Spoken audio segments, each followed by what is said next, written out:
Hi, Raquel. Someone challenged me about my virtual background because they said it was a persona. So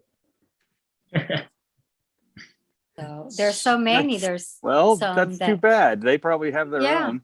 There's some that are energetic and it looks like you have a halo. They're just jealous yours is better than theirs. It's rather fun.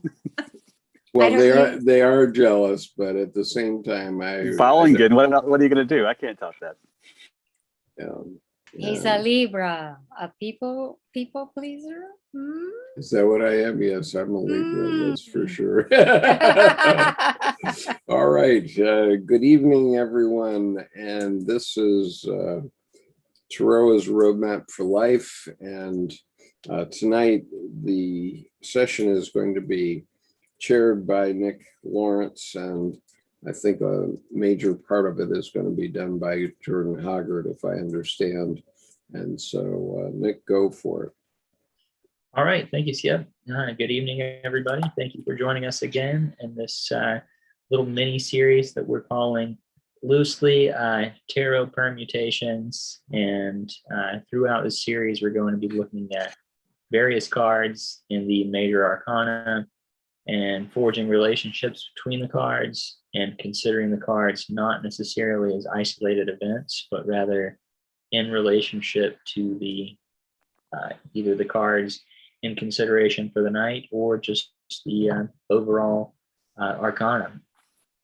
So tonight, Jordan Hoggard is going to give a presentation about a couple of cards of his choosing and break down his methods of comparison, so on and so forth, and then get into the cards. So before we get into that, I just want to remind everybody of the analogy that we've been making each week. You know, imagine all of the tarot cards are at a dinner party with one another, and 2 or 3 of the cards strike up conversations with one or the other. Do they get along with one another? Do they have fun and harmonious conversation, or are they completely at odds with one another and they do not enjoy the conversation? So that will be our endeavor for the night. So without further ado, I'll turn it over to Jordan. Thank you, Skip, and everyone for being here. Look forward to tonight's presentation. Actually, can you make me a co-host? I didn't come in as one. Let's see.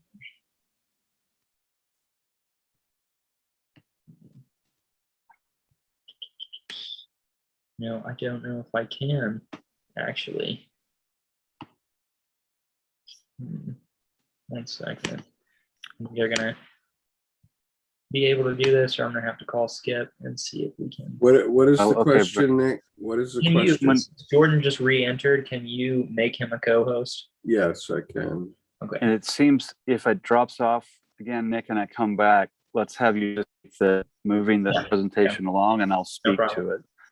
Yeah, and also, Nick, you should be able to make Jordan a co-host if I'm not here. Okay, how do I do that? You go in the gallery view, you on your picture, you go up in the upper right-hand corner, the 3 little dots. Go into the 3 little dots, and there is a make co-host thingy.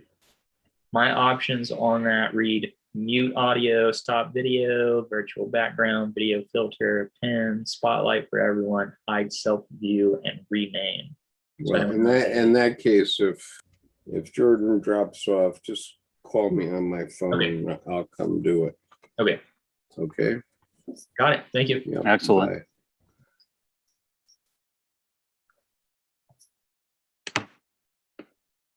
So,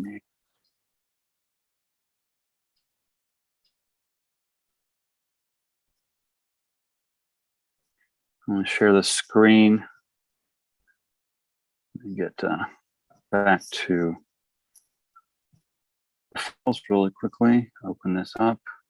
Also, just some general thoughts on order of operations. I'm sure that everybody has picked up on what we've been doing over the previous weeks, but Jordan will give his presentation, stop periodically, say every 15 minutes or so, and field any questions or comments and then proceed for loosely the first hour. And then after that, we'll kind of open up into some more general discussion.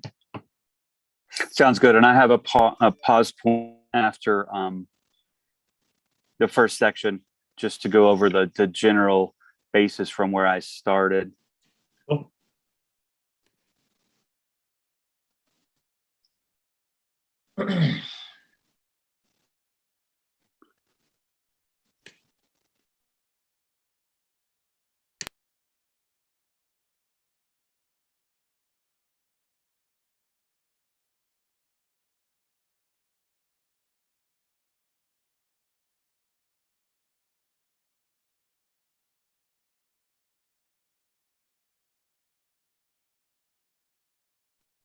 Were you able to see the screen there?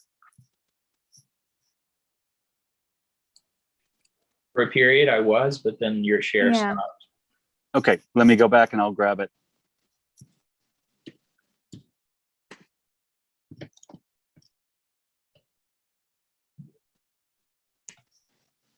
Can everybody hear me okay? Mhm. Okay. Yeah, I have another new iPad, so this one's still new. So tonight I'm going to present a concept I started in 2012, and it's been evolving primarily last year through a series of articles and a 9-part series I did in 2012 as well.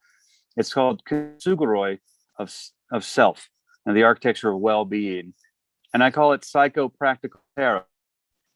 Take off pieces with the idea of, which is, as you see the picture there of the broken vessel, the broken vase that's repaired with gold lacquer.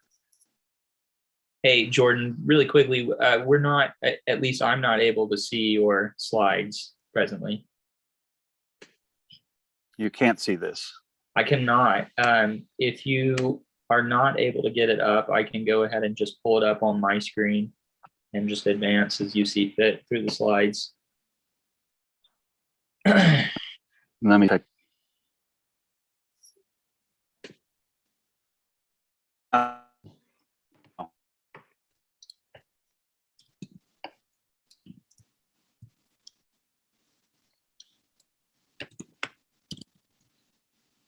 Can you see it now? Yes. Yes. Okay. So as I'll back up, the Kintsugi of Self, it's a fun one to pronounce. Kintsugi of Self is the discipline and art of repairing a broken vase, broken vessel with silver or platinum lacquer. The general concept is that a thing is better or broken. And I'm going to limit Nickolaus simply because of my connection. You say you're going to disconnect? Oh, no, I want to stay off the chat. If you chat, if I Oh, keep yeah, I got the you. amount of things I'm adding into the functionality, it'll probably help my connection. I really should have gone to the cabin. I'll field any questions possible from the chat. And yeah. Excellent. So I'm going to begin with the kintsugi, the Japanese art of broken pottery, as applied to self and identity, which I call the architecture of well-being and psychopractical tarot in my work. And then after we go through the intro with a bit about kintsugi, the art of Japanese fixing of pottery with gold and platinum lacquer, we'll move to 3 birth of the Hangman, Empress, and World. And we can then work through that. This is now not moving. Nick, let's have you navigate, because now the screen that you can't see is not working. All right. Let's see here. Just 1 second.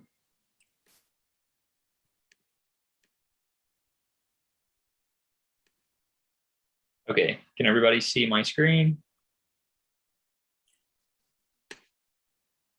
Yes, yes, Okay. we can.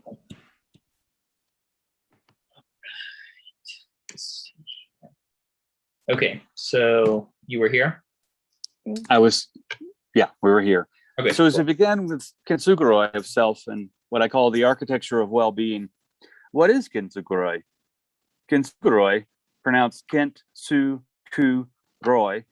is the sacred Japanese art of repairing broken pottery and vessels with gold, silver, or platinum lacquer. It is a life-affirming discipline whose heart of the matter is that a vessel is better for actually having been broken, for having living experience, for having lived the experience.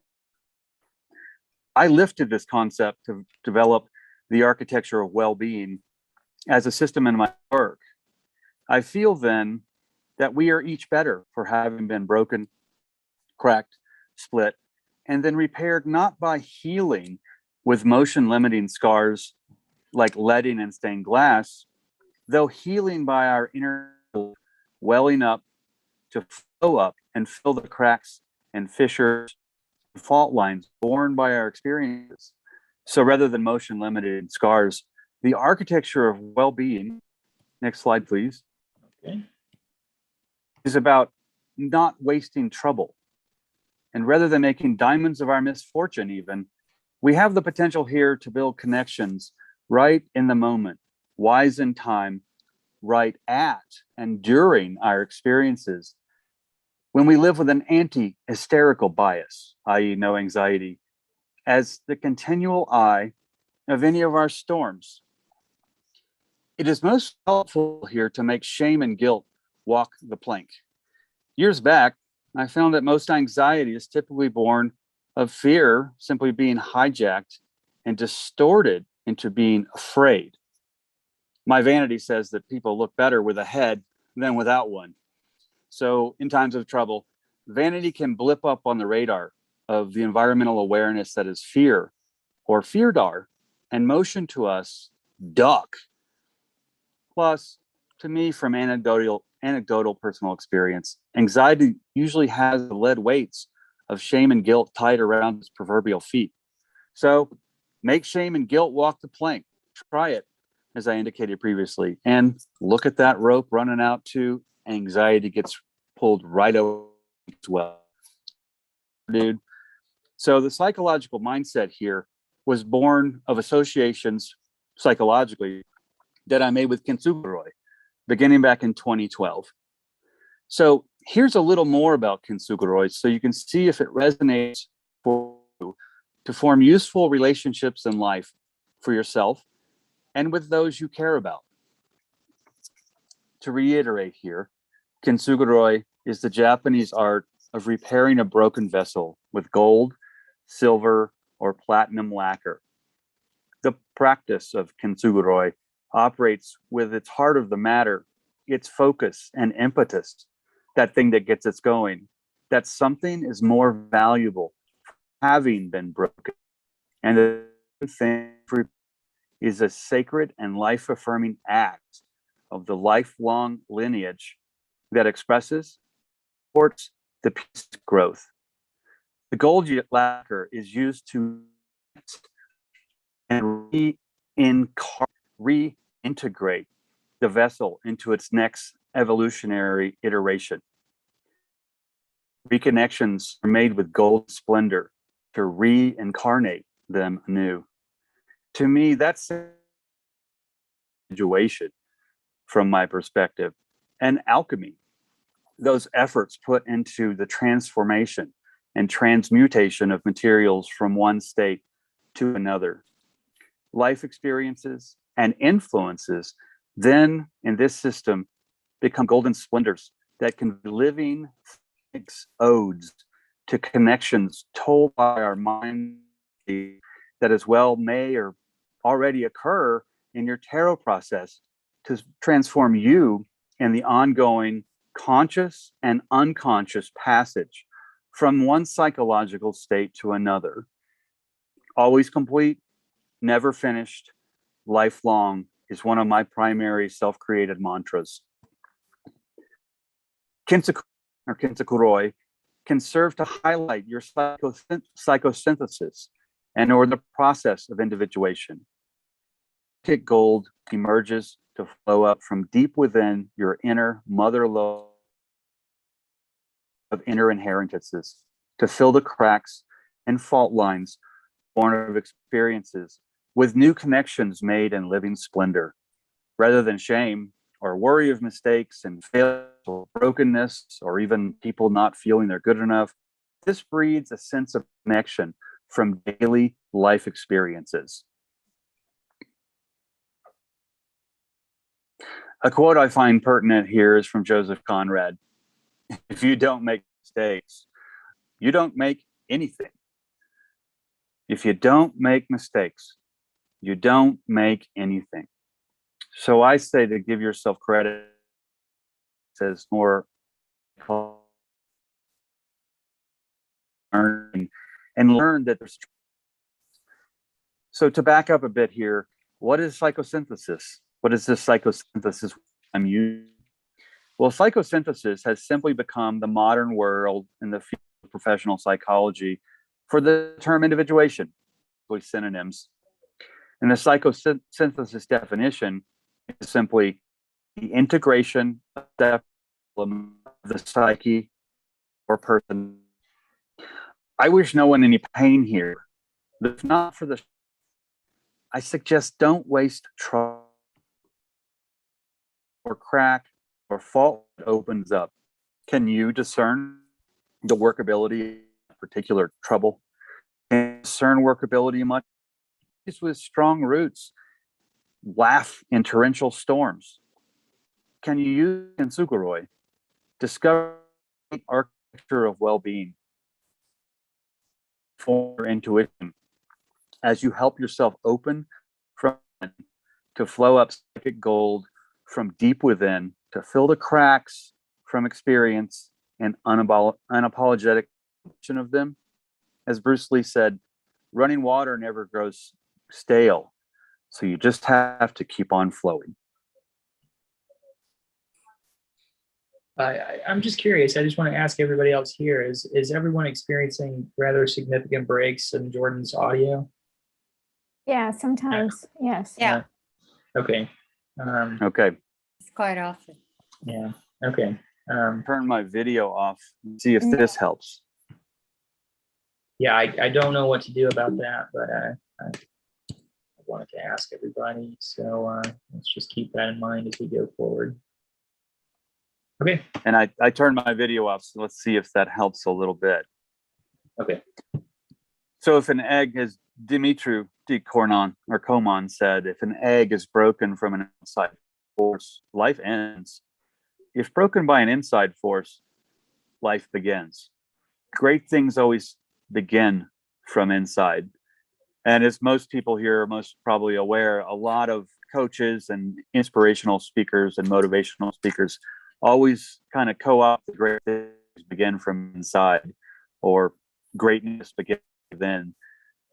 That's something that I think has really permeated society, and that's a, I think, thing for lots of people to steal and use in their life. So here, inner inheritances, those innate talents you were born with, as you explore the form born, the psychic of connection, in the splendor of what forms between two things as they relate to one another when broken apart, when differentiated, as you bring them back into connected wholeness. When we imagine, we abduce things. To abduce is much like abduction, something being taken somewhere else. Though to abduce is to take your inner contents elsewhere, namely to take your inner contents and flow them outside into your life. The cards tav, using it as a verb, function as sacred tools when used in a discipline of the ritual to enhance your perspective as you diminish the expected for seeing that which actually is. What does that mean? Here's an experiential example. Just because you have a hammer in your hand doesn't mean to always go around and look for nails just because you have a soul. Not mean a loss to grieve. You can reconnect the pieces in celebration of the break. I find there is a splendor in the void of the space between things, an unseen connective tissue that's felt. And kintsugi has visceral and concrete results. Next slide, please. In the concrete way, its reverent process self-supports life by connecting pieces to re-relate, to reincarnate anew as things grow through life. Something is made with kintsugi that becomes more valuable from having this experience of being broken. In essence, we go through the seasons and nature seasons us. The broken bone grows back stronger, so to speak. I find that this to be a preliminary survey, an overview of what kintsugi is and how I find it can be effectively applied in our everyday lives. Any question or questions just on the preliminary concept of we are better for having been broken and the golden lacquer in the vessel? Yeah, I'm curious. On the previous slide, you mentioned something about the cards Tav. What is that? Function. So I use Tav actually as a verb, the cards Tav, so that basically the cards Tav as sacred tools, they function. So Tav is usually a noun, which is function, but I'm thinking here co-opted as a verb. Okay. And if if that's, from a linguistic standpoint, if that's disagreeable, we can just remove Tav and say the cards function as sacred tools. It felt to lend a little field trip for people to, what's Tav? Taken as an off-road to look at this more deeply. It may have just been quirky. I mean, that's fine. I just wanted some clarity personally. I have a tendency to make nouns into verbs so that I'm not just looking at observations, but I can make the contents actionable and use the noun as the heart of the matter, but get it on the move to get something done with it. Okay. And, before we move to anybody else who may have a question or a comment, I'm just curious to see how do you see this in the tarot, which I'm sure you'll get to, but if you can kind of tie it back to that, I think that would be helpful. Yes, the broken, especially Second the brokenness.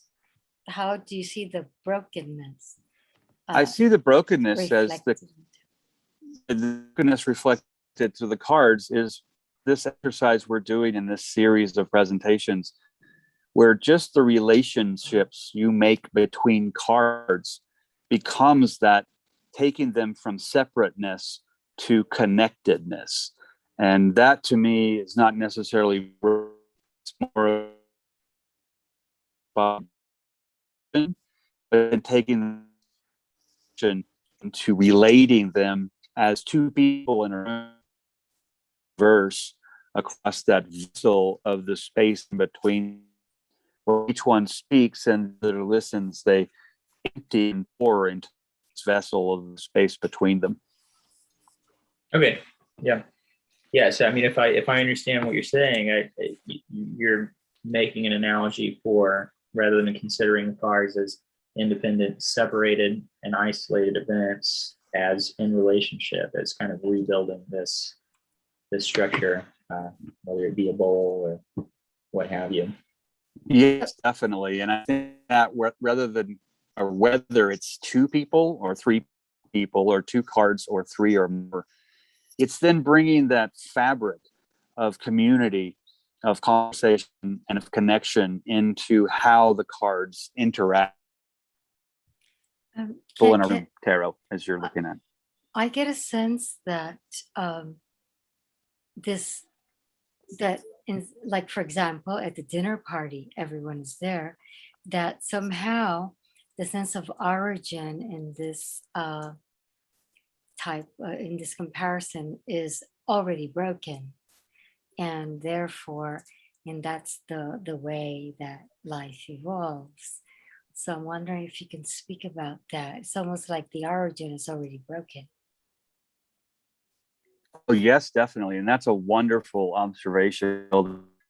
The quote I have that I made kind of my own personal mantra years back, quote I have actually that said, never finish lifelong. And what that means to me is when people say, oh, well, I'm not good enough and I need to do this. There you go. Thank you. I'm not good enough and I need to do this before I do this. And it eliminates the explaining and the apologizing just for being alive. And so to me, I'm not, I don't need to be completed. I don't have a hole in my heart. I'm always complete, but I'm never finished because it's a process that goes lifelong. So in that sense, Gilda, I really appreciate your observation, because that brokenness at origin is really the hand held out with the palm up to the sky for receiving, and that epic spiral is in that brokenness, where if it was, feel to me to be pretty boring, and where's the living? So in that brokenness that's at the origin, I see always complete, never finished, left on. So that origin of broken is actually an invitation for us to own the brokenness, not shame ourselves for it, and be able to connect with those particular things that have cracked us and given us wisdom or connection experience. If that speaks to your question. Yes, I'm also, I would share that since a lot of the Gnostics and alchemical work, and which in turn links religion into a lot of the tarot references, that this brokenness at the point of origin also reminds me of being born with sin already. So that's kind of controversial.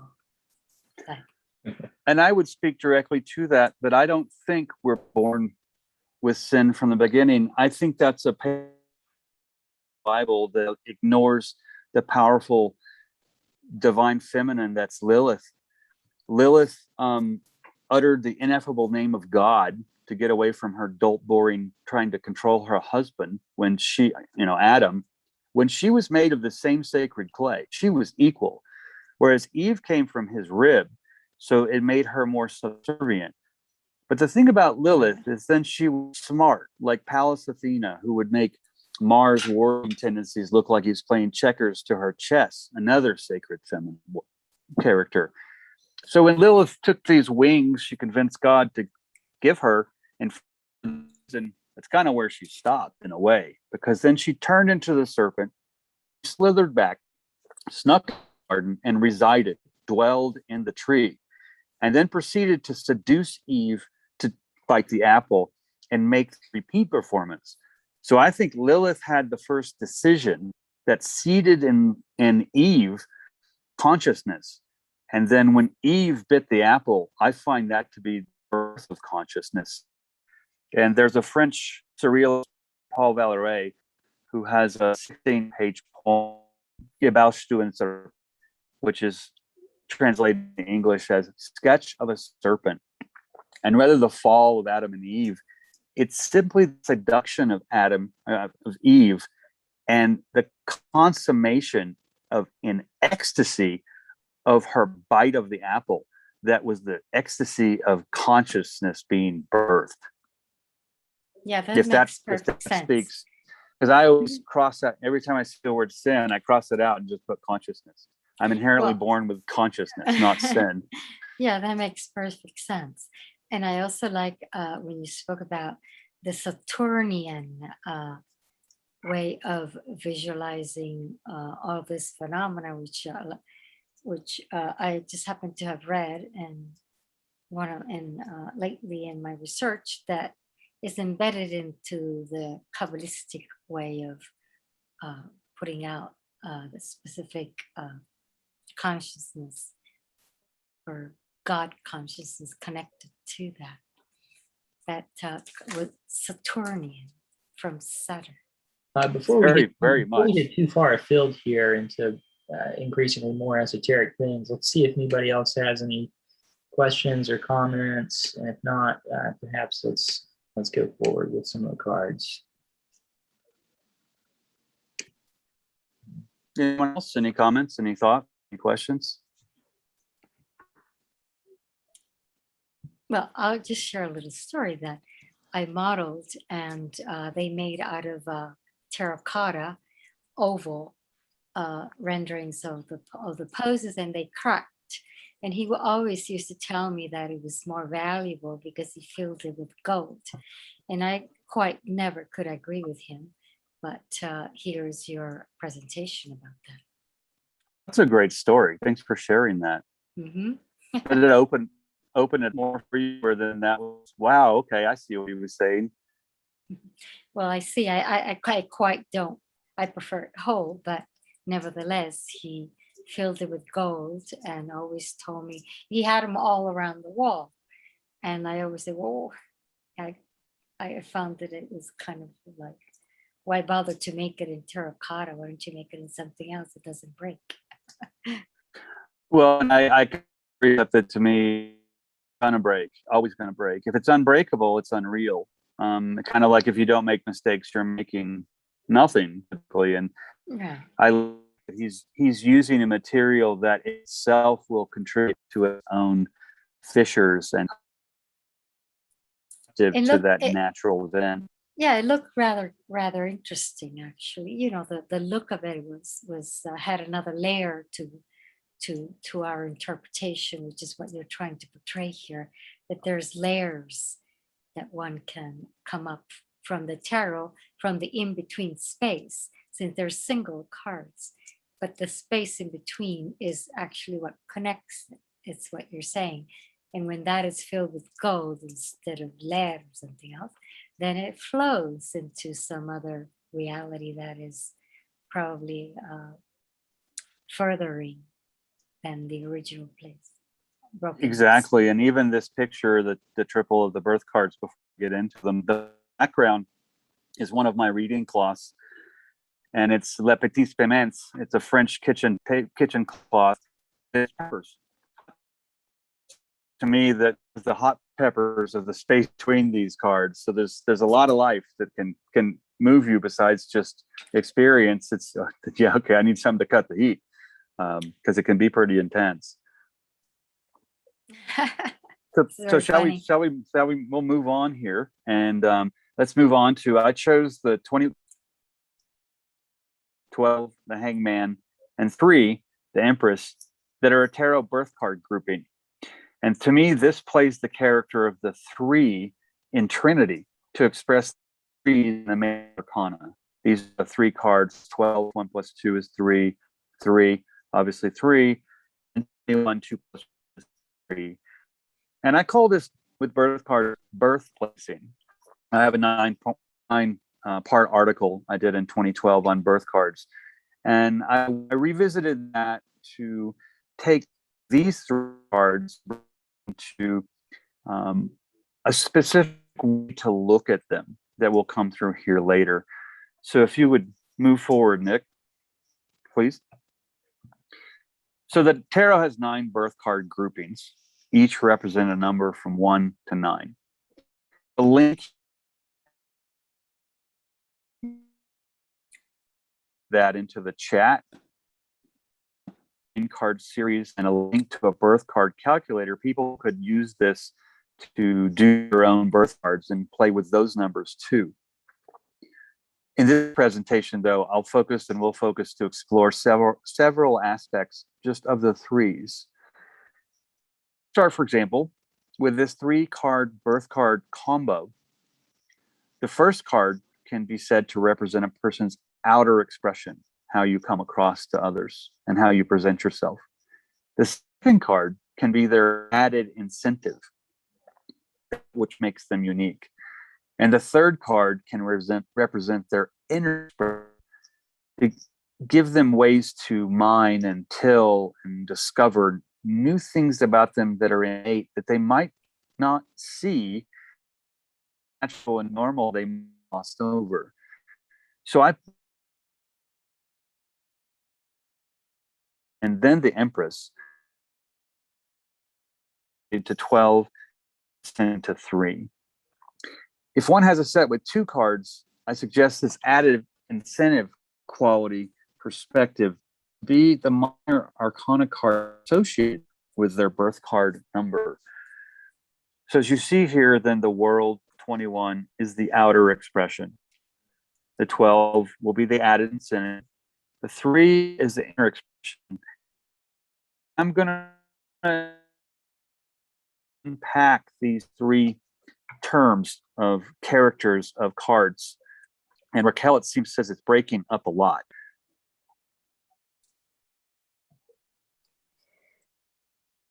For me, at least, it is. For me as well.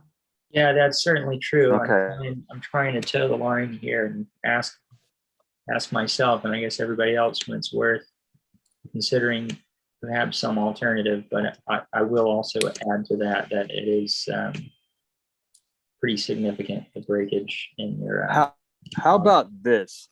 The presentation, I have ad libs as I do here and there, but the presentation is, the verbiage is pretty complete. Would someone mind taking the helm to read, and then my connection, I can step in to respond? Yeah, I can do that. Yeah. Okay. Let's see here. And I'm going to mute my audio for a second to see if it brings my connection a little stronger. So when I come back, maybe it won't attenuate. Okay. All right. So for a 12-3 combo, Hanged Man, Empress. 12 is the outer expression. 3 is the inner expression. You can write a prelude of your own, making to create and make your own brand of an added incentive that can be integrated, hiding in plain sight, and or simply inherent from your perspective. Some 3 birth card groupings layer in from adding up to a 21, as do mine. So I'll simply use the 21 that then dials in to encompass all the descending 3s. Card 21, the world, card number 12, the Hanged Man, and card number 3, the Empress, as the Hanged Man. Empress as an accepted standard for 3's birth cards. Let me clarify there. As old Amberstone School has done a lot of work that really makes an attribution that the Hanged Man is the Empress. So in a sense,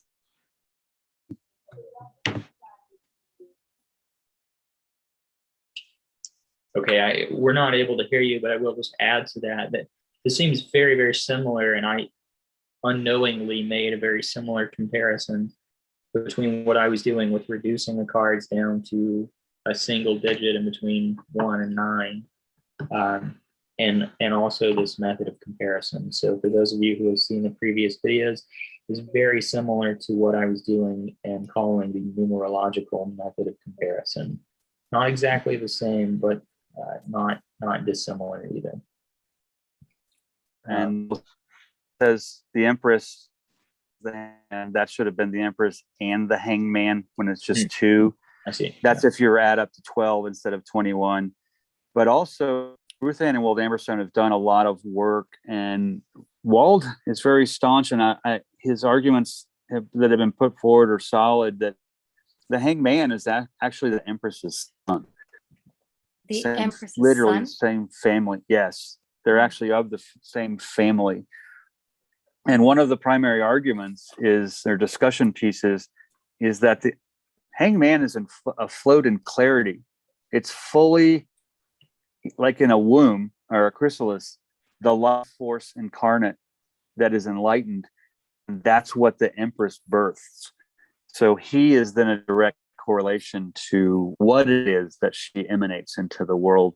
That's our enlightenment potentiality. Mm. Yeah, it would It be doesn't- really interesting at some point. I didn't add this, but it's occurring to me now. And it's something that I spent a little bit of time thinking about myself. But it would be fun to add another method of comparison and call it something like the characterological method of comparison, where we examine the characters. Because, to my thinking, there's only so many characters in the major arcana, and they all seem to develop over the course of the cards, and it's only like 4 or 5 people, maybe. That's Well- an arbitrary number, but I'm just trying to point to the. Well, Oh, no, sure. you're right. I Right. did an art individuation through the major arcana, and I tracked the individuation process card to card to card. And after you go all the way through, if you back up, you start to realize there are actually more groupings. Night people, day people, transition people, concept people. For example, the wheel is not a person, it's a concept. The world is a thing, like a larger wheel in a way, but it's the wheel that's spun in multiple dimensions. So I appreciate you thinking the characterological, because when you get down to it, there are groups that you can find in the major arcana that make very much not 21 separate pieces, or with a fool. I wonder if I'm sure you've come across it in the very old decks, maybe the French. The hangman was not upside down. It was standing up with one leg bent, meaning that it's trying to balance because it doesn't really know which way to go, except the leg that was on the floor was roped to a little peg that was stuck to the ground. And then somehow it speaks about that the printers turned it upside down, but it originally was simply standing up with a leg crossed over the knee like a passe, because it trying to balance. It can't make up his mind onto where to go. And to be careful is like, also was like, you have to be careful. Well, Yes, that's what I came across. Well, that makes a great observation. It is both the printers historically, but also it's an illusion, ALLUSION, illusion to the hand himself in itself, being the tree of life. Because if you look at that pose, that's the tree pose in yoga. It's a passe pose in ballet. Yeah, passe in ballet, exactly. And then very connected, but transitional pose. So it's very much alive, it's simple, and it is self. I mean, to supplement what you both, I think, are driving at here, and what I would say is that it's no coincidence that both the Hanged Man and the World card reduce to 3, and then if you turn over the Hanged Man card, the Hanged Man and the World are in the exact same position. Exactly. I didn't get that. If you turn it pointed- over? Yeah, if you turn her over, in the same pose he's in. Oh, So then she'll you be get upside down and then he's right side up. Is that what you mean? both. I think you could certainly say that, but Mm. I've pointed to this before, and I don't know that No, I didn't. I want to go into it now, because I could say a lot about it, but it's definitely worthy of contemplation. Oh, okay, so it Well, I was think deliberately reversed. So Mhm. to show that once you get over there, then it's the other way around. And So I it was can deliberately append, reversed, but originally it wasn't that way. and I can append this with 2 things I came up with that for several years ago with just 2 simple lines. When the hanged man's head, that's lower, in the unconscious, writes itself upwards, he becomes enlightened and conscious thereof. When the world head high numinous turns down, then her completion fuels the complete unconscious below. So there's an unconscious to conscious process of transformation from, say, riding the ship of the enlightened hanged man to turning the world's head down into the depths, so to speak. Okay, so I'm going to go forward with some of these slides here. Any final comments? Well, I appreciate all these connections, and in my experience, and if I'm able to, when I make a presentation, that the beauty of the tarot is that the connections are endless. Mm-hmm. And you're bringing ballet in, and just it's another person that's invited to the party, you know. Exactly, everyone is invited, and then what takes place is either already a matrix or a new one to be erected. Mm-hmm. Yes. So yeah, Nick, let's do move forward. Okay. In other words, there's no last word. Well, you know, I would make one comment on that. While I do agree, I only agree half-heartedly, because I think there are some just kind of objective and standard comparisons that are very fruitful and yield great results in terms of thinking about the comparisons. But I think also it's easy to kind of go down the rabbit hole and say you can just endlessly generate all of these comparisons, and ultimately none are wrong. And I would agree, Nick. To me, I think what you're both hitting on, there's never a last word, but then there are some immutable things. There are several big rocks of Gibraltar throughout the tarot cards. And I find that our discussion is often just the state of the ocean that's around it, but not moving those things. So it becomes a moor or a lighthouse for all of these discussions and ideations to be with. Don't change those rocks of Gibraltar, like you said, the key tenets that are there and unmovable in a way. They may more glacially slowly than we might realize. Okay, so I'm going to read this slide now. An example of three's birth card prelude. With the world, the hanged man, the empress as your birth cards, you have natural abilities to feel expansively afloat in clarity as you abundantly carry things to full term. A birth card prelude can be as simple as a few words and as inviting and expansive as the title of the book, The Ever-Evolving Book of You. To break that down, to feel expansively afloat in clarity comes from the hanged man. Expansively, within that phrase, comes from the world, and as you abundantly carry things to full term, comes from the empress. See how this simple prelude statement expresses the three characters as facets of one personality.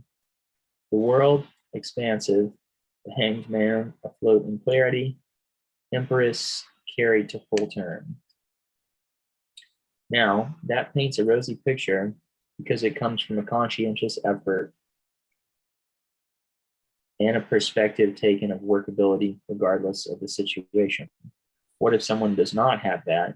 Well, then afloat in clarity can become lost in pie in the sky ideas that, most likely due to not doing the work, never or rarely come to fruition.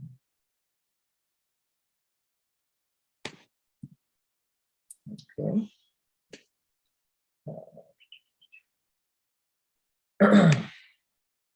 The expansive part may mean someone never gets off the merry-go-round, sees everything, and gets consistently quagmired in indecision. The carry to full term part, well, having the above two already made the third disappear down the drain, not even giving it a chance. That's the thing about seeing workability in every situation versus having anxiety about things. If you have anxiety, you're often struck out at strike 2. No need to even misspend the effort to strike 3. Though, if you engage what is giving you anxiety, it may have a message, and whatever you discover there, finding the mode of being to have workability may follow shortly after that. And that is one of the primary indications or meanings of the threes on a general level. 3 is the first number of a self-supporting structure, the triangle. 2 is the first number of beauty. Look to Venus and any 2 other sacred sisters, like in the Rider-Waite 3 of Cups, and also the mutual teamwork connecting with one another and pour into one another in the tarot and the Land Mysterium 3 of Cups. So that's Jordan's deck.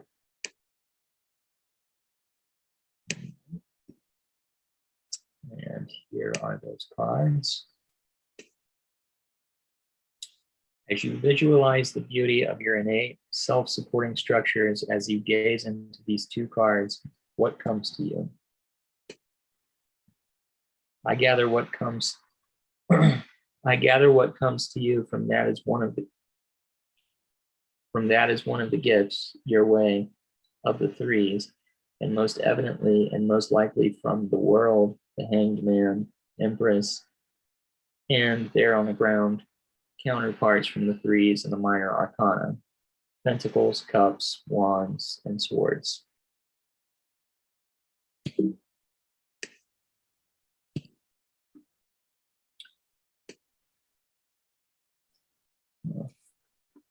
Okay, I have not put a foursome of all the minor 3s for you to go to golf in a tarot conversation for a specific reason. At this point in the world, Hanged Man, Empress thinking, self-support is required to be in keeping with their triplet mode of being in the world. What is your go-to tarot deck or decks? Pull the World, Hanged Man, Empress, and also the minor arcana 3s. What comes to you from this world? Hanged Man, Empress, mode of being. Does this strike chords to resonate with you? Are you comfortable with the not knowing in the world like the Hanged Man, while consistently being actionable and still getting things done like the Empress? Both at one and the same time? I put the here to give people an opportunity to then pull their favorite go-to deck 3 minor arcanas, the minor arcana 3s, and see then on the ground what comes to them from the minor arcana 3s that's in support of or in conflict with the World Hangman Empress. Yeah, that's a really interesting method of bringing in the minor arcana. I like that.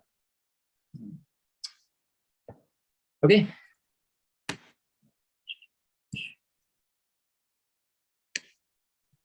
So that's a primary higher octave lesson from the World, Hangman, Empress birth card grouping to live in 3s. So the World card represents your outer expression. This is how most people see you in the world. The World card is known for its ability to endure and support many complex systems. With the World card representing your outer expression, enhance your natural ability to work with boundaryless concepts across the board. Know that you cast a wide net. If you have strong Neptune in your astro chart, may I suggest to wring your sponge often to squeeze out foreign intensities that may fetter your clarity and enhance and reinforce clear expressions without unnecessary inclusions. Influence can be grand, though after experiencing intensity, notice how cats and dogs, other animals too, literally shake it off. Something like an adrenaline dump. I find it refreshing, freshening, shakes off encumbrances like switching gears to enhance movement. The Hanged Man represents added incentive. This is a part of being afloat in clarity and what many call enlightenment. And enlightenment may not be a constant state once reached, may not even be a stable state. Though, from my experience, it happens more than people know. Glimpses, taste, theosophic visions, awake dreams. I'm not qualified here to make a distinction between an awake dream or a theosophic vision and an hallucination. A psychologist might better speak to that. When the Hanged Man is part of your added incentive, you can expect to feel clear and comfortable in most any situation in your life. Are you able to stand in intense situations and simply experience? Are you able to not absorb and simply be present in experience without words? Simply provide a mirror of truth to whatever comes your way.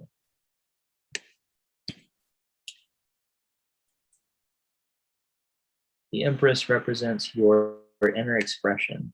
This, like the High Priestess, is a side of you that is only your closest family and friends see.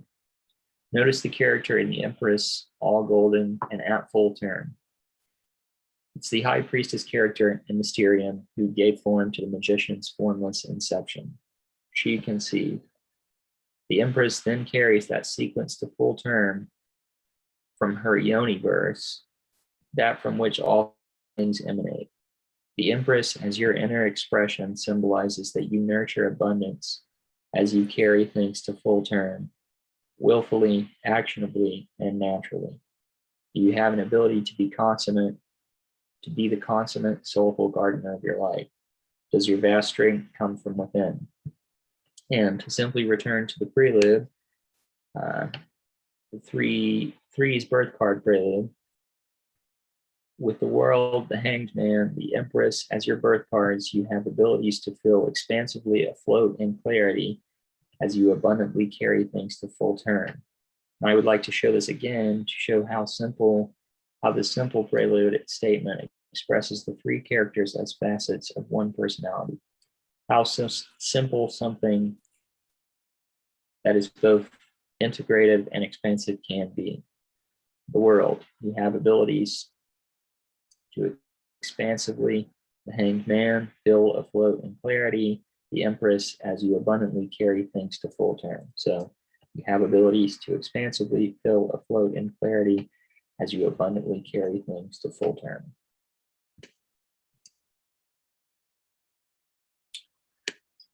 Okay, pulling them back together again. You have abilities to feel expansively afloat in clarity as you abundantly carry things to full term. Enjoy your birth card prelude as the cadence of a heartbeat to energize the things you do. Have a depthful blast as you create and make your own higher octave personal threes prelude. Have your ideas and then put them together just so, in just your way. Your life, your way with the world, hanged man, Empress. They expect no less. Odds are you'll discover so much more. I hope you have enjoyed this presentation and find it useful in your process as you further enhance and freely emancipate your own personal tarot voice and yourself with this foray into the visual envoys of the three major arcana birth card grouping. So I believe that's it for the slides. Is that right, Gordon? That is correct. Thank you for reading. Yeah. No problem. Can I clarify how you arrived at the birth number? Is that by just adding the numbers of your birthday or the entire birth date, month, date, Entire and year? birth, you use your, I'm muted.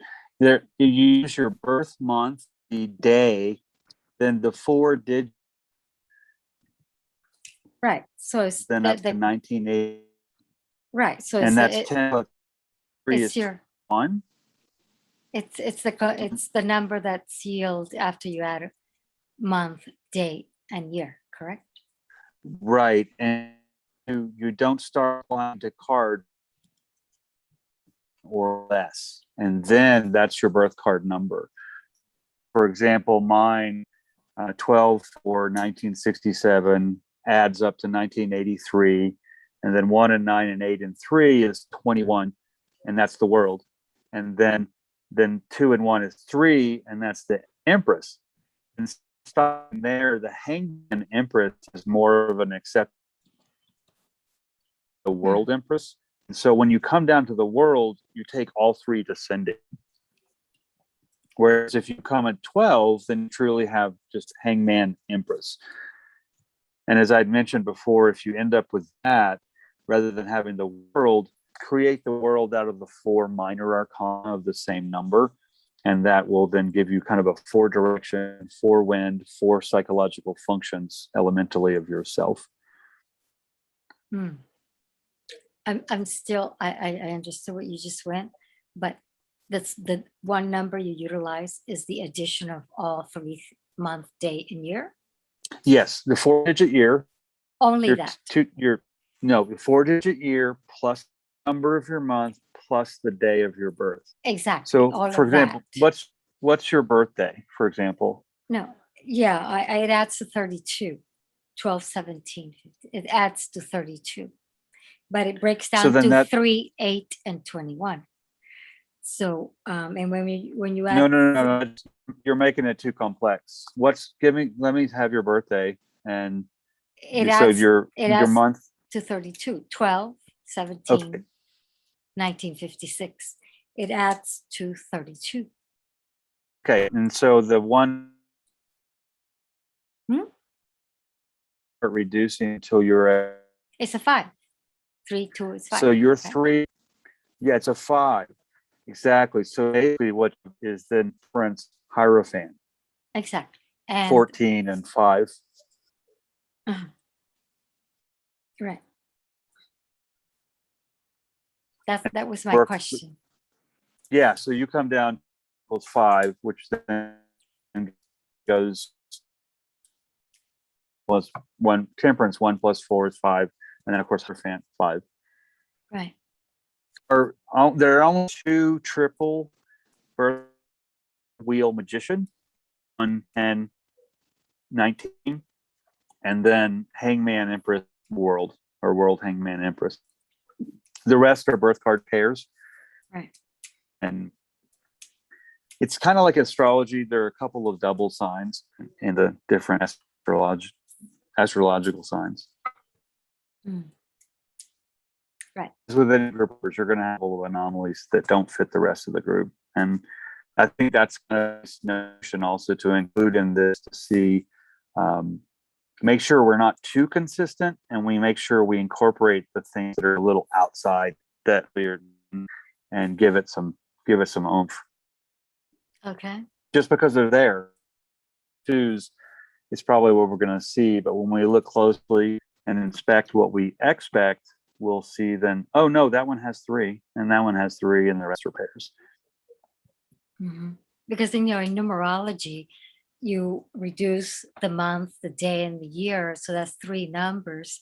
And then through cycles, you add the day and the month, and then that's one cycle, and the day and the year is another cycle, and so on. So you can also take it on those levels.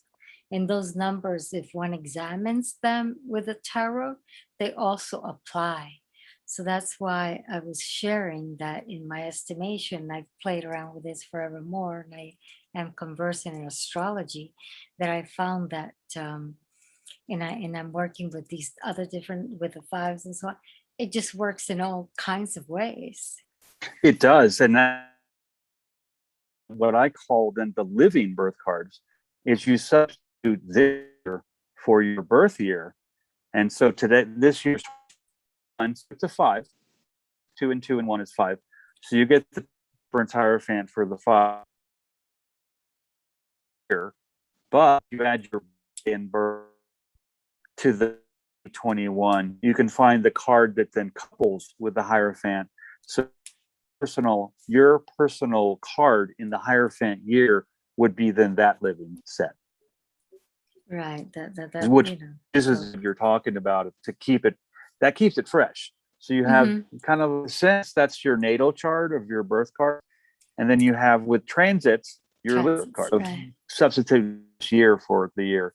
For example, my birth cards of the Hierophant, they won't come up till December. So I'm still in the year from when it's tracking, and I don't get 12/4, December 4th, until December. So you make sure you ride you're not always in the Hierophant year. My Hierophant year will start and then go next one. And people born in January are in sync. You've tracked this and it works. Yeah. I started writing a book that was way too long. It's like, point being, and for example, if I get to make a presentation at some point in time, I was contemplating on choosing the 5, and instead of saying 14 and 5 and so on. For me, it was 5. When you make 5 twice, it's a 10. And when you add another 5 to that, it's 15. And you add another 5 to that, it's 20. And when I did that, something else came out completely. It was like a wow. So hence why I was sharing that there's different ways of playing with numbers. And it always yields, even though That there is even a your 5, 15. fundamental structure that is ancient following the Kabbalah, that there it goes, there's more to it to play with that actually will send a complete new spin that was not seen before. And which mathematicians Keep that number. use, they put the X here, they double, to the power of this, the power you're- of that. They're not necessarily adding the numbers. And it has a whole complete definition that rises out of nowhere. So that's what I was trying to get at. And then your 5, 10, 20 is in with Nick's. If you ever compare different cards, I just happened to was that Nick didn't use the card method. Did use the birth card method without using it because he was the same number. But if you're adding in succession, they all end up being 5s because your wheel is going to be a 1, your 15 is going to be a 6, but you're using the additive of the 5 and see how do those cards really. Yes, there something happens that reveals the next step. Now, I gave birth, let's say, through dance. I mean, which is very unusual. Who interprets a tarot through actual movements in a narrative? And I can tell you that it just revealed itself. And this, that, the other thing, one after everything is connected to the other. Different layers arose, and it has nothing to do with me saying 3 and 21. Comparing the 3s. It is the whole. It is it revealed itself with all these layers that are not necessarily embedded in that matrix. So that was what I'm trying to share here is that. And I made it came alive. Alive. I have it written down. The whole thing is whoa. So that was the revelation. I didn't preconceive it. I didn't say, oh, I'm going to go do this and have a goal. No, this all came to me after dancing for 25 years. And then I said, well, I guess this is what I need to do now. And it just showed up. So it's worth noting that it can carry all kinds of permutations that are just as serve just as a platform of moving to your next steps as any other one that's already supposedly embedded in it from the Kabbalistic point of view. Yeah, I think it's appropriate to say that ultimately every single card is related to every other single card. And I was trying to point to this when I said the first presentation that I gave that my methods of comparison are mostly subjective. They're mostly things that I've come up with, and the method of comparison is secondary to the fact that you're going to be making a comparison.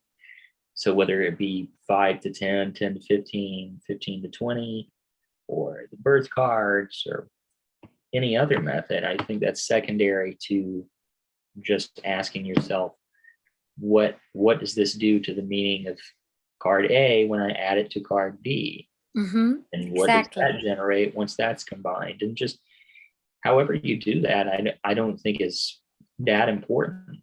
But I also would not invalidate any method of comparing cards because ultimately they're all related. It's a game, and that's that's the beauty of it. That you get to play and see what happens. There's not a set. I mean, as a professional reader, Go ahead.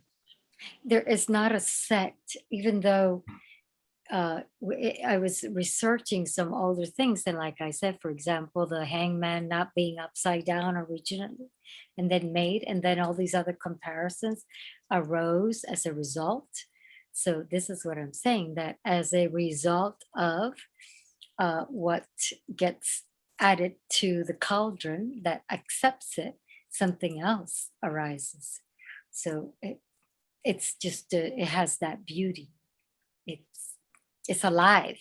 So being alive means that it's constantly evolving. Now, Yeah, and you as know, a reader, yeah, every card can apply.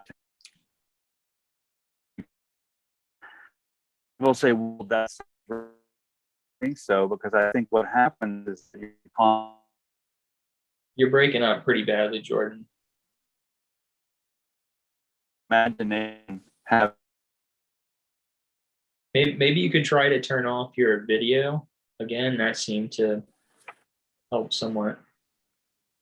As much as I want to see your pretty face. now we see his I mean, pretty any card mark. can in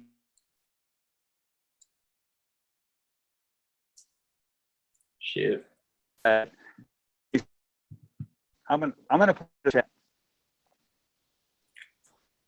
He had to go to the cabin because wherever he is, it's not working. So that's what that was a realization for me. I made this tarot thing come alive in ways which I wouldn't. It's impossible for me to sit there and play cards or to make that realization. It became so because it included the method of dance in a narrative. Otherwise, that realization and possibility would have never come alive. So that's what I'm trying to say, that it is a game, and it's such, it always has that openness in between to make it come alive. Yeah, and I think I relate to what you're saying about it being a game, in that I do think it's very important to be playful with your comparisons. And, I try to present some neat methods of comparison just so the viewers at home could follow in my line of thought. But I mean, I'm blown away. Playful is just as good, if not better. It blows me away that originally it was all the Kabbalistic system was embedded in it. I mean, I knew the references, but I had no idea exactly how that system worked. And it just came alive anyhow. So that means that it accepts universal, the universal concept of life. So I call it the life game. That's what I call it. I think it's the life. That's nice. Then my comment in the chat, so it would be more clear. And honestly, Gilda, I think what happened is I should have gone to the cabin, because we installed T1 fiber optic there several years ago, and it's the hotel internet that's breaking up. Oh, yeah, we hear you. That's because it's Taos. It's all over Taos. It's just what it is. We hear your every other two words. So yes, it's a very beautiful, not only because it carries numbers, it carries pictures, it carries letters, language. It's one of those things like movies that has many layers of dynamics. And instead of already like a movie that someone puts it together for you to come alive, you put it together. You can put it together yourself, or someone can help you shed light into how to put it together, and as a movie that makes sense that you can utilize. So in that, Yeah, and I really stand by the claim that I've made several times as we've done these talks over the course of the past year, that my personal taste is just to study the cards. I've I don't think that I've ever done a reading for someone, and I've just never used them in that way, you know, and I don't, I don't have any preference against doing that. It's just something that never occurred to me to do. But I also really stand by the notion that the cards really affect you, and just learning the cards can really come to have an effect on the person who's inquiring. And I would imagine that, you know, writing the cards into a dance, into a ballet, into a play, or into a movie, or anything like that would have much the same effect, and probably a much more embodied version of that effect. Yeah. Yes.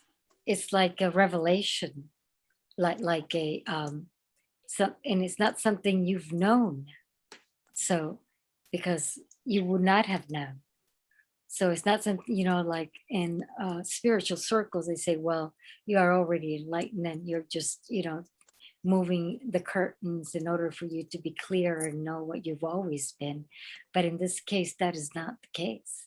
In this case, and I believe that's part of what the Kabbalah brings, is that you are exploring, and this allows you to reveal something completely new. You would not have known this.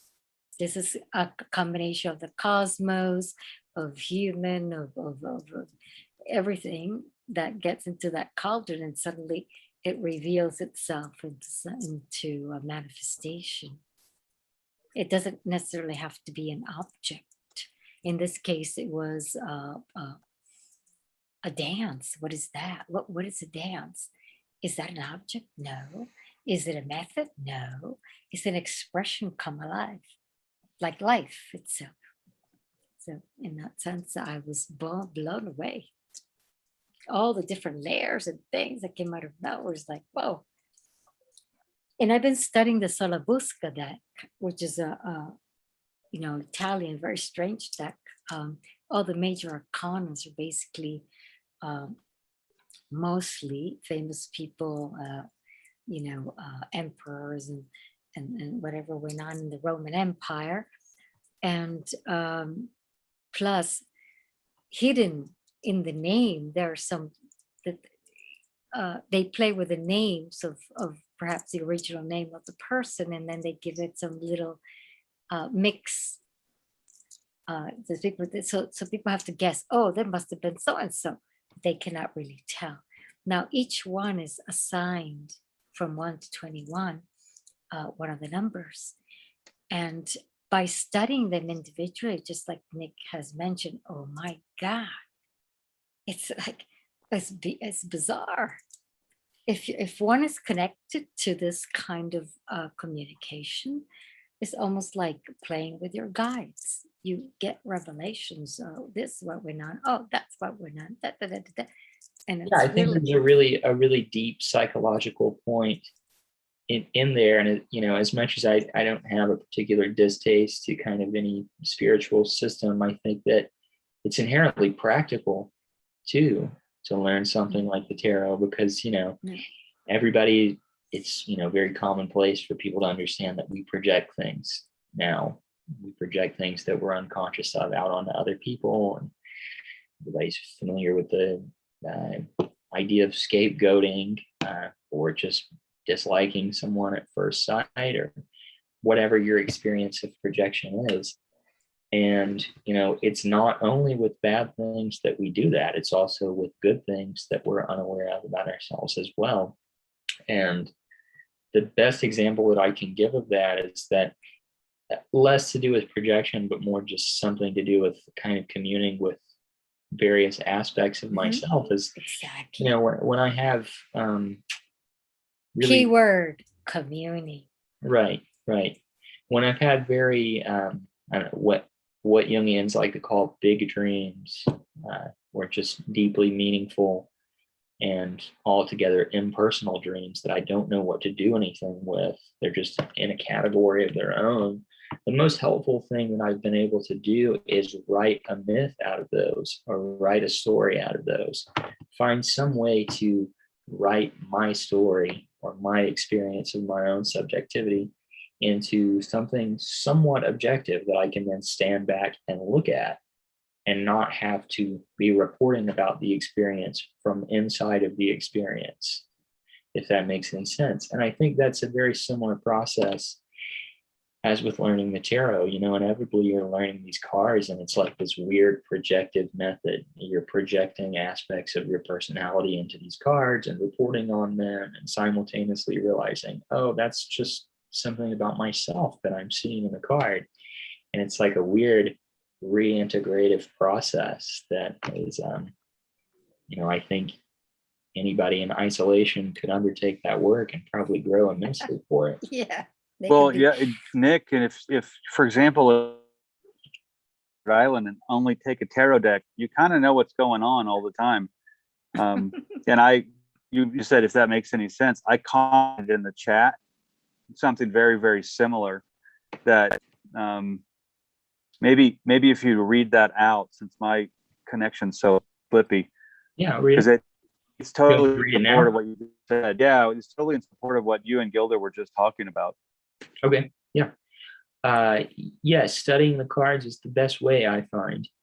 I didn't read my first tarot book until I was 23, and I started tarot at age 7 and was reading professionally before I was 20. The visual language and how it strikes chords to resonate in your imagination that then draws in from the wellspring of the unconscious is one of the primary ways I feel the cards tell their stories. Plus, myth stories are also told and retold from archetypal perspectives. Yeah, I think we're saying very similar thing. And also the comment that of any card situation. Yeah, I will share that not only does that there's what Nick and Jordan are speaking about, that weird projection that you kind of mirror back and forth, but when you land a step further, then you realize that you are projecting, and then you retrieve it and you realize, oh, this is how I operate. Yeah, and that was what I was trying to say with it, saying it's a reintegrative process, because it's like I project myself out into these objects in the form of cards, but then I inevitably realize that I'm doing this and I reclaim it. Exactly. And then one day you might think, oh, I'm over the tarot because, I realize that now I own my projections.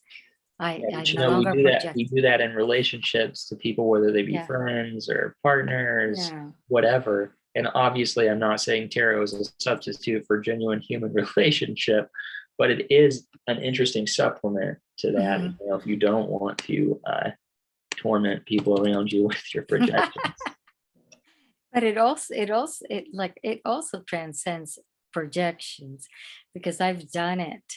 And I will question, I don't know what to do. Let me check and see what it says. Shall I stay vacationing here, or should I go back? And then I do both places, and one is completely disastrous, and the other one looks much better. So I go, oh, I guess I'm going to go. And next day, in that place where I was at, came Hurricane Andrew and destroyed everything. I would have been completely devastated. Been weeks and weeks without being able to get out of there, and the whole thing. So how would you comment on how does that have to do with projections? I'm sorry, I was looking at a comment here in the chat. Can you say that? Yeah, I used the tarot cards to tell me. I said I was to make a decision, to clarify my decision. Shall I stay where I'm at now, or in my vacation a few days more, or should I go back to upstate, the north where I'm living? Mm-hmm. And when how I handled it, I did the place, did the Celtic cross for the place I'm staying in Miami, and then I did the one from New York. The place in Miami was absolutely disastrous. I mean, it was no question about it. Mm-hmm. And New York looked fine. So I said, well, I guess I'm going to go. And I left. And the next day, Hurricane Andrew came through Florida and absolutely devastated. It would have been a catastrophe for me. I would have been weeks weeks without being able to go back and so on. So in this case, I'm just curious as to how would you interpret the concept of projection into the cards? As it relates to that situation? Yes, as I used the cards in that situation, I wasn't projecting anything. I was asking a question and it answered it. Now, how does projection in your estimation reflect in this situation? How is that related to projection? Well, May I? of course, yeah, please. He also included a negative thing. Projection is a thing, and transference, higher octave of projection. But I plugged a quote in the chat from Jung that I looked inside for myself and only found God. I looked outside for God and only found myself. So there's this microcosmic, macrocosmic divine connection that I think Nick is alluding to. Because what happens is we can see only what we can see. Well, seen until we look deeply. So was that intuition being And the projection is projected? important to relate. Was that intuition projecting or? I don't think it's into being projected. I think what happens is contents get literally like a film projected onto the screen of our experience. And there we do it, like Nick said, right? And he may, we, we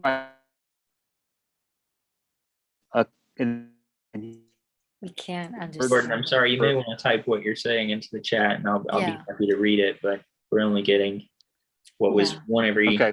every So other word. what I'm now one saying every is 10. what I will share then is that in my estimation, because the cards are separate, they have space in between in order for our communion to take to join. And when that happens, then some answer comes out, and that in that case, that's what happened. And the answer comes in, you can say, well, comes from God or from all my parts that stepped into that empty space and revealed through the card, the actual activity, it revealed, an answer that actually was accurate, something I would never have known. Yeah, I mean, I would agree with the latter more than the former, just because I kind of tend to want to go to the most simple answer, do the Otto's razor thing and parsimony and all of that. And that's, I think it would be, I don't know if one could even really examine that via tarot, even though you use tarot, but I would be interested to know what your type is, what your MBTI or Jungian typological profile is, because I know for myself, and I would be willing to bet that a majority of the people here lead with introverted intuition, which means that highly introverted people, but also highly intuitive people. But the other end of that is that extroverted sensation is the bottom on the stack. So our ability to bear witness to the world, which our senses report to us, in its extroverted attitude, is like the least developed thing for most of us. So I know most of the time there will be things where I think it's something registers in my mind that I'm like, oh wow, how do I know this? Which is really just something that bypasses my conscious mind, that the external world could tell me very easily and I just don't pay attention to it. And it often appears to me in my predilection as being some kind of revelation or something. And I think that that's kind of where my mind goes. I'm not saying it's only that or is that at all, but that's kind of where I go rather than thinking it might have anything to do with tarot. But if that is how you prefer to talk about it, I don't know that I could answer it through that lens personally. I don't know if I could answer it through any lens. That's just what I think about it, I suppose. Yeah, I just think tarot is a tool. But for example, just like ballet is a tool, but ballet is a very, very complete tool because it allows maximum movement in every direction, like a mandala. So it is a very refined form of embodying motion with your body. And in that same vein, tarot also is a highly refined life game that reflects life.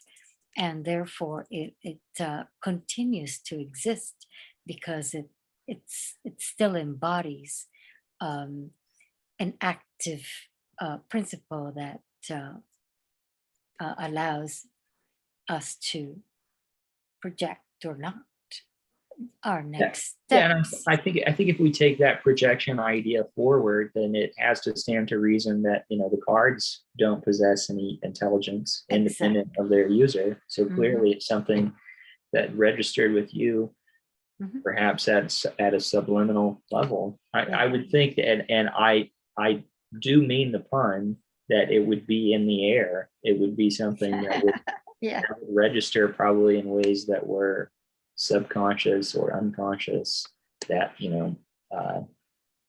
disaster is about to touch down. Yeah. And Nick, I put 3 comments. There's a quote, and then 2 comments. See if that. Yeah, I got you. See here. Okay. Nick's expression of projection leaned into projection as a concept. It is both positive and negative. Projection is in one sense a way we can discern and relate. Then transference is a higher octave of projection from my perspective, such that we have blind spots where we cannot see, and as well as intuit what is unseen so that we look deeper so that the unseen is revealed. From my perspective, the unseen is typically those contents that live in the void, the psychic synapse, the interstice of the space between.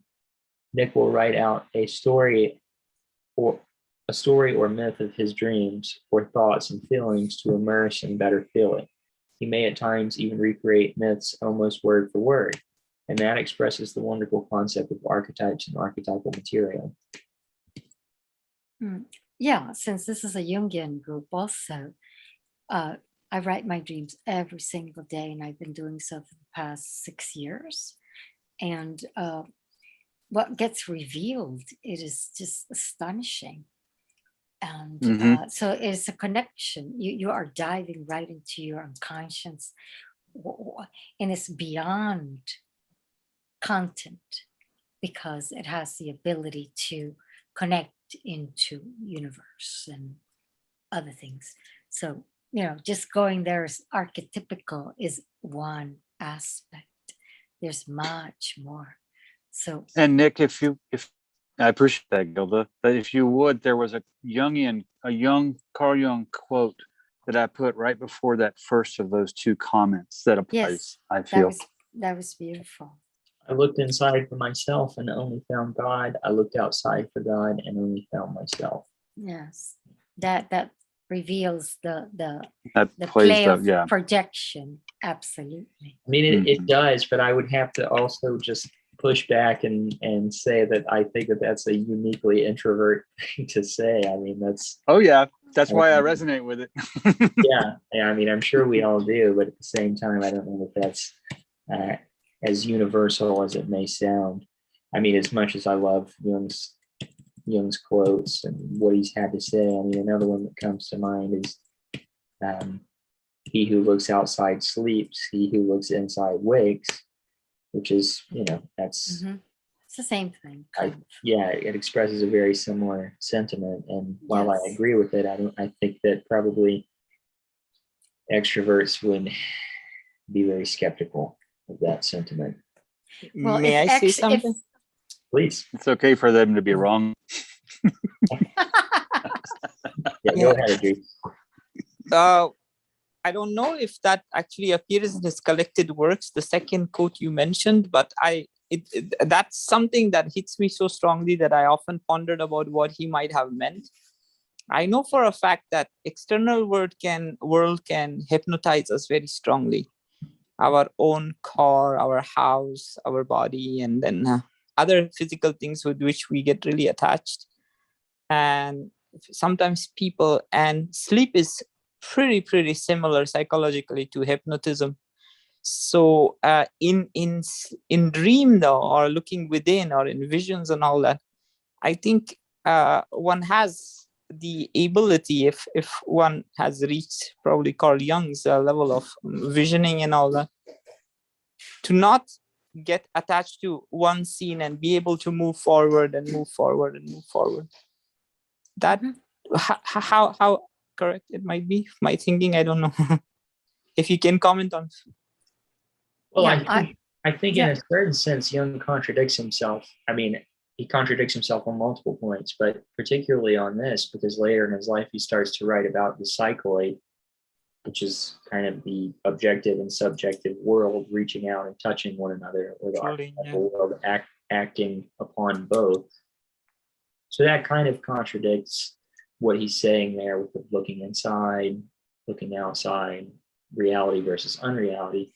But at the same time, I think there's perhaps maybe a more subtle point there that, and surely he's kind of driving at the Platonic idea of forms or eidos and Kantian categories and what have you. But I think it kind of begs the question that if all of these internal forms never change and never cease to exist, and our world is one defined by constant change and death, then which one is real?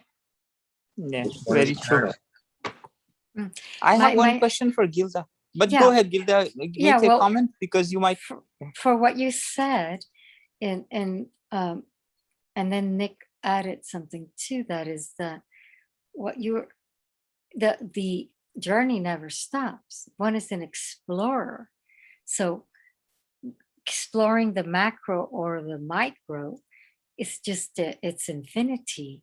So to say that something is constant when it's obvious in every way, shape, and form, that is constantly changing, is perhaps a construct that a lot of times is used in order for us to remain as the witness and be able to not at that moment be caught by something. Well, and yes, and I agree, but I think that's both. One doesn't need. Jordan, I'm so sorry to have to limit you to this, but you're probably just going to have to type whatever you want to say into the chat and I'll read it. I'm sorry, but you're just not coming through at all. He just wanted to say something. Yeah, it's connecting to all of them. The question is addressing Gilda, but anyone can also add to enlighten everyone. My question is that according to Carl Jung, there's participation mystique. I cannot pronounce the French version.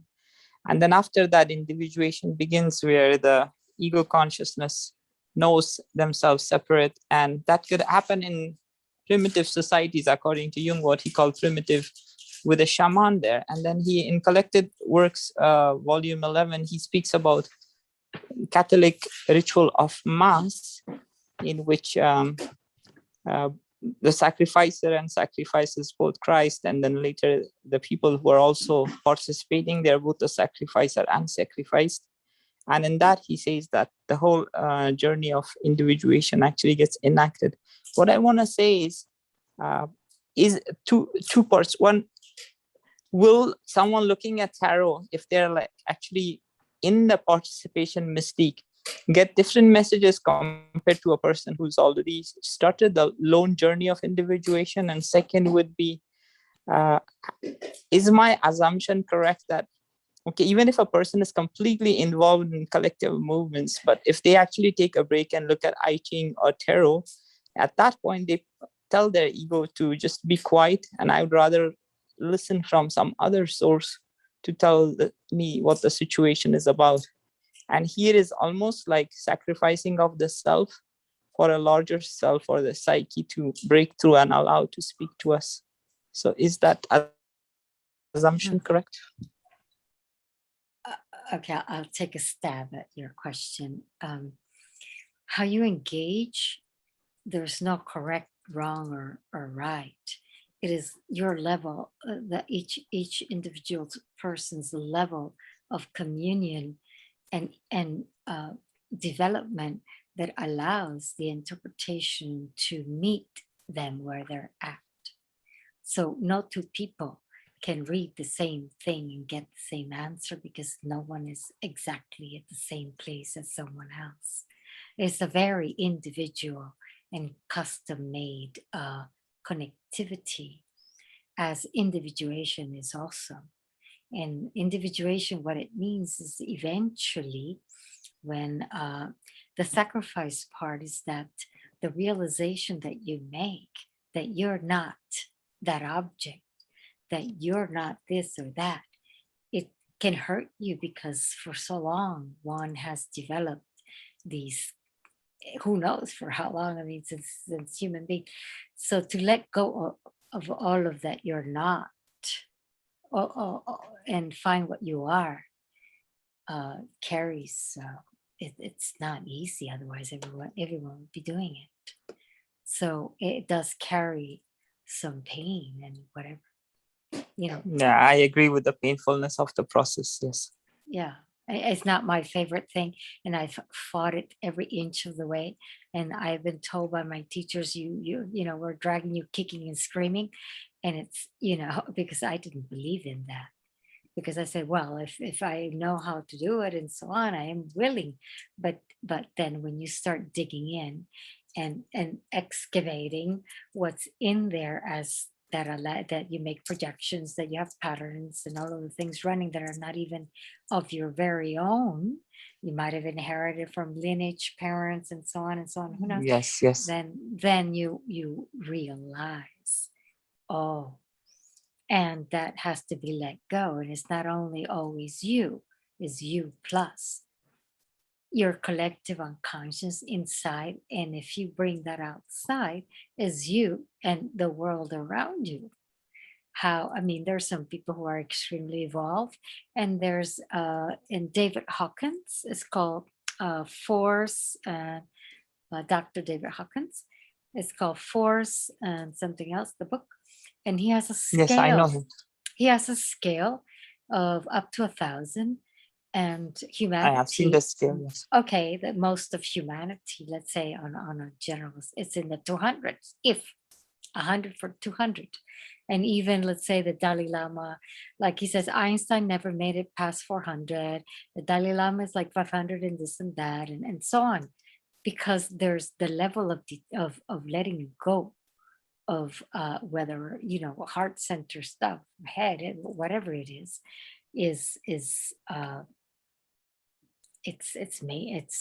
it's universe, it's huge.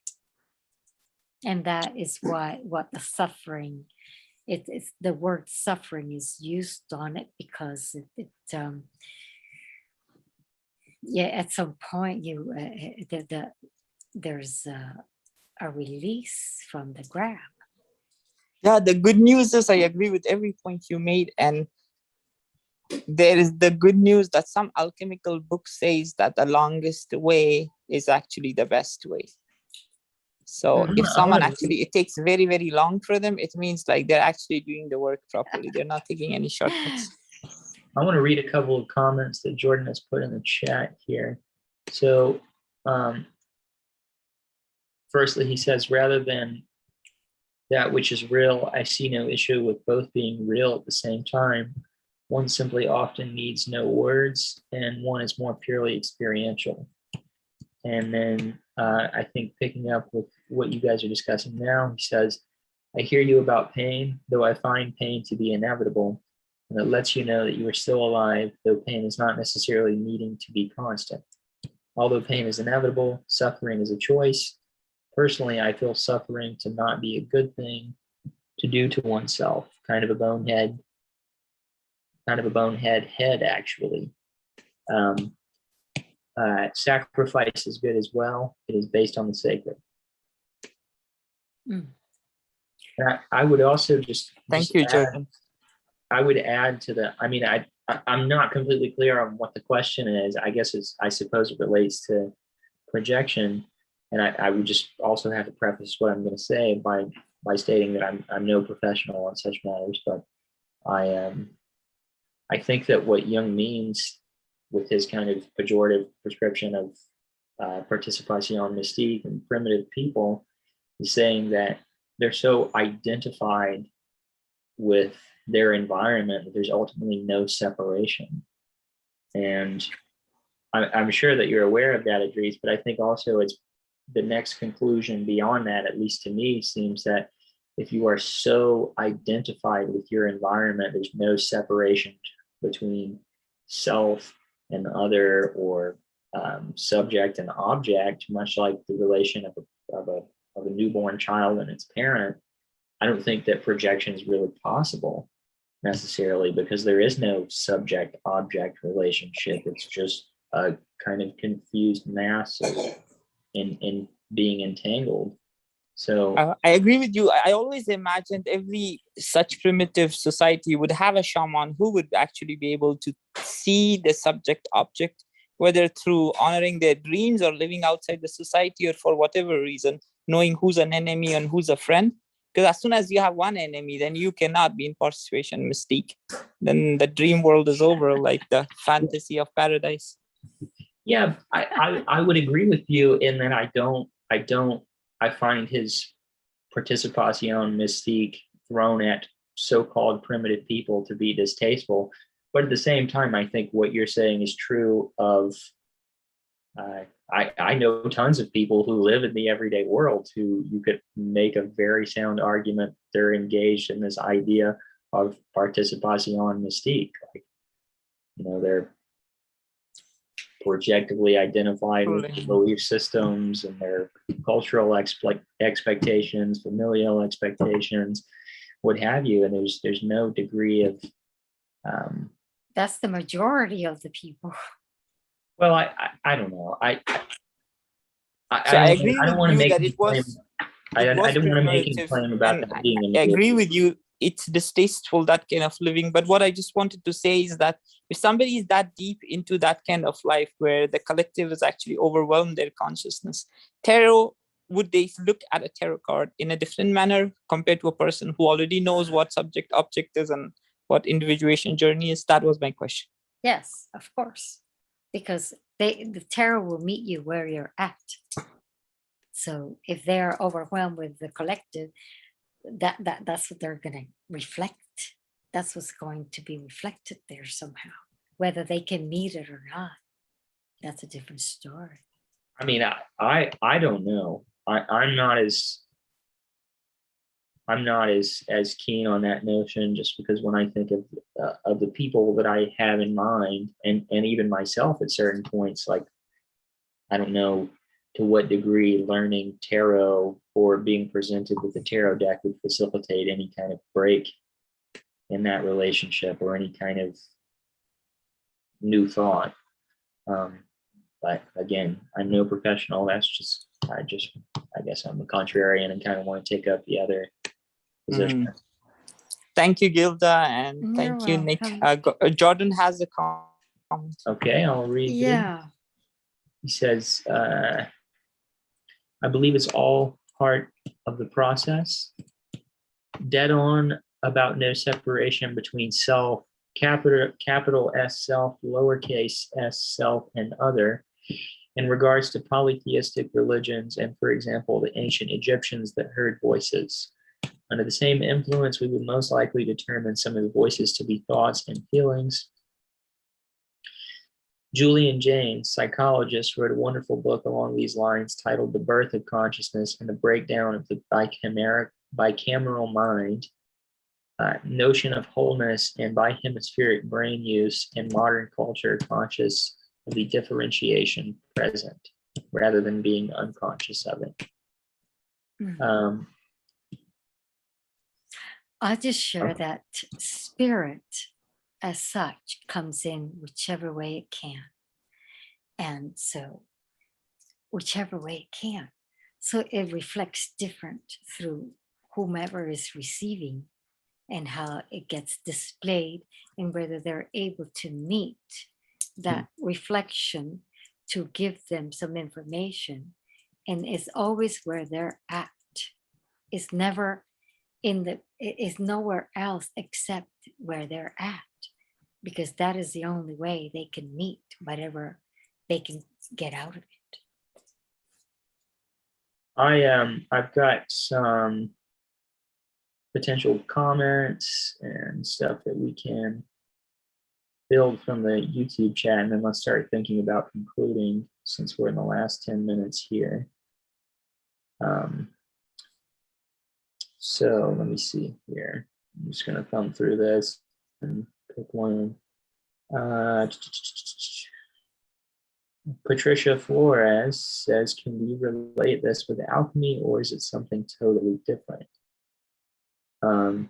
Patricia, I assume that you were talking about a specific point, but I would just say, in reply to what we're talking about right now, the concept of projection, that was kind of the root of the alchemical endeavor, is that, you know, Jung recognized in alchemy that these isolated people were essentially projecting their own psyche into matter and trying to affect a mutually, like a co-participative relationship, to where what they were affecting on the matter was also affecting the relationship in their own psyche. So I would say that that's very similar to the concept of projection in tarot, projecting yourself onto the tarot and then replaying those projections. It seems like very much a similar process. I don't know if it's the exact same. And then just a bit down from that, then Warren says, I find the idea of projection confusing for me, as I just don't see how I could be doing that. I accept for people for who they are. I expect nothing from anyone. It keeps me free. Strange. Well, I also just want to preface this by saying I'm no professional, and I want to choose my words carefully, but I would also just say, I think even in that statement, there's probably a degree of projection, because there's a kind of, there seems to be like a, let me read this again just to make sure I have this right.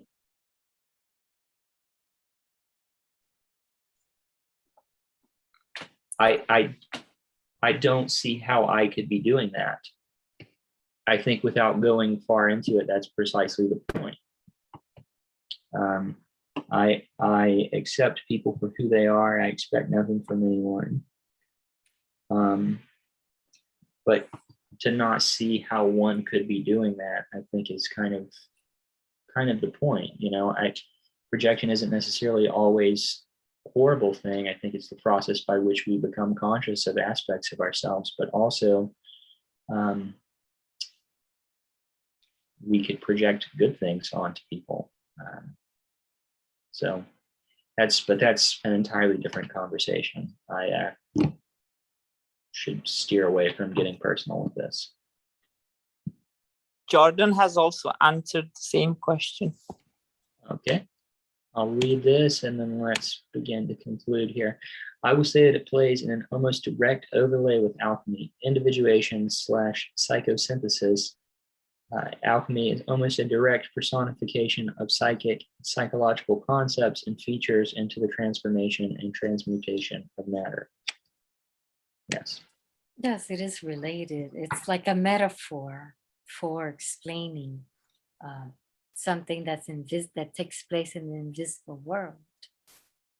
So, giving it some way of perceiving it or talking about it. Because if one doesn't have a word for something, then that something doesn't really exist in a location, a word or an image. When it gets identified, then it becomes known and not just a passing experience. Okay.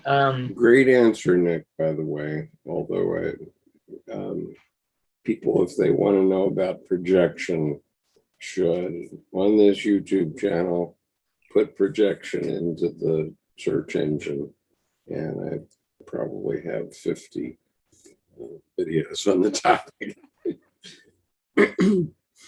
Yeah, I think it's also ubiquitous that, in the beginning of understanding the concept of projection, I think that probably everybody at some point says, oh, I don't do that. Yeah, but everybody That's not does. me, but Everybody lion does. person does. Okay, so Jordan, I'm sorry that your audio has been attenuating so strongly, but if you have anything that you'd like to conclude with, you can type it in the chat and I will relay that information.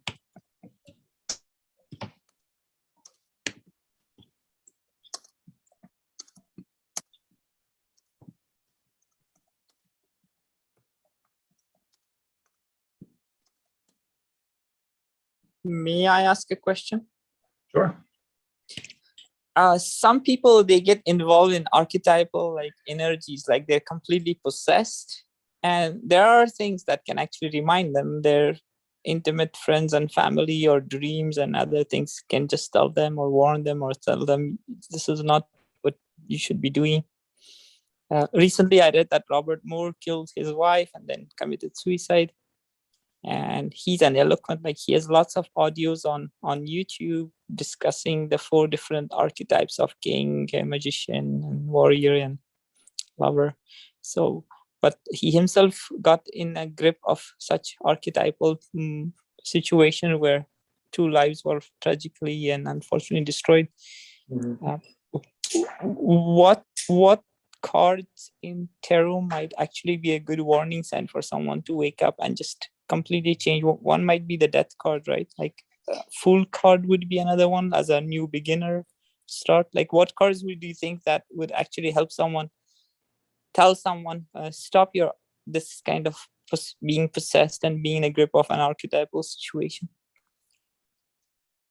Well, I would think that it's largely up for interpretation and it would depend on the person. But to me, the card that strikes me the most is the Tower. I mean, that seems like a close and almost direct encounter with total annihilation. I mean, it seems like the final line before it's like, all right, you've gone too far. Oh, yes, yes. I would say that if you use the 78 cards, you can find a lot of other ones like the 10 of Swords that would tell you, get out of there right now. I see. Or you will be gone. So I would say that doing a sequence like the Celtic Cross or something other than just taking 1 card or 2, helps you to get a really good, a better picture of, yes, this isn't looking, this is not looking good, versus just 1 card. The Celtic Cross?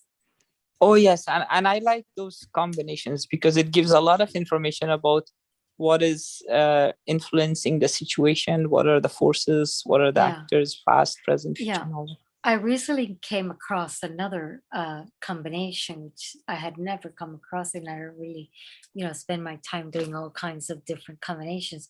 But this one came with a tarot deck called Ramses. It's Egyptian. Interesting. It picks the Egyptian life way back. And it is really, it's that one, if you want to know whether this is good or bad, that one gives you a little scheme and then reverses it and asks, and so you have to look at it in reverse and in this way. And what you get out of it is really, it blows your mind. It's just not light. It's transcendent. That's really advanced in my estimation. Thank you for sharing. I'll look into it. Thank you. It's called the Ramses deck. So I'm going to read this comment here from Jordan and then we'll wrap up. So the Tower as both world altering and when embracing it, the upheaval, the gaseous and noxious and stinky turning over of the pond. The tower can become world alt airing. Yeah, great point. So sadly, Jordan is having some difficulties with his audio here. So on behalf of Jordan, I will just Wrote a thank you. in. And I wrote a thank you so that if that's right above that. Oh, okay. Okay, here we go. Thank you to everyone for being here. I appreciate the opportunity to contribute to this series. And thank you, Nick, for stepping in to head for me to circumvent poor connection and sound quality. I really should have driven up to the cabin. We installed fiber optic T1 level there several years ago. Yeah. Perhaps you consider that for Nick, let me make one observation, Yeah. please. Okay, everything in Jungian psychology is about the transformations that we do through life. And the same applies to the tarot at a different level. I mean, it's not as psychotherapy as true, psychotherapists would do, but it is, it's a start. But everything is about transformation, everything. And Jordan says, yes. And that's why I call it the life game.